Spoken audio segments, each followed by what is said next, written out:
আমরা গোপন সংবাদের ভিত্তিতে জানতে পাই যে বেনাপোল কাস্টমস হাউসের এই যে আপনার হচ্ছে হাসিবুর রহমান এখানে যে আপনার হচ্ছে যে রাজস্ব কর্মকর্তা শামীমা খাতুন শামীমা আক্তার ওনার সাথে উনি হচ্ছে যে ওনার অবৈধ লেনদেনের সহযোগী। আমরা তাকে রাইট টাইমে এই কাস্টমস হাউসের গেটের সামনে টাকা সহ তাকে হাতে হাতে গ্রেপ্তার করি। 2,76,000 টাকা আমরা উদ্ধার করি এবং এই টাকা যে এখানে এই টাকার লেনদেনের সঙ্গে সম্পৃক্ত ছিল বলে উনি জানিয়েছে এই হচ্ছে যে রাজস্ব কর্মকর্তা শামীমা আক্তার। তখন আমরা তার দপ্তরে গিয়ে তাকে এটা জিজ্ঞাসা করি যে আপনি এই টাকার লেনদেনের সাথে সংশ্লিষ্ট কিনা।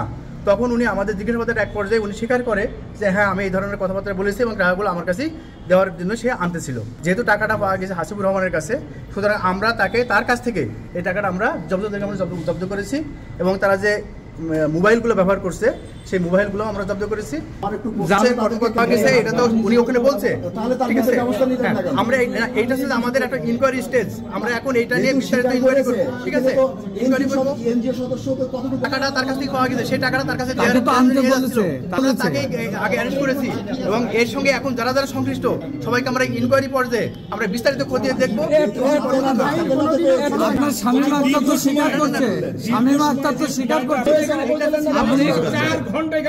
আপনি কত টাকার বিনিময়ে পুরা হয়েছেন?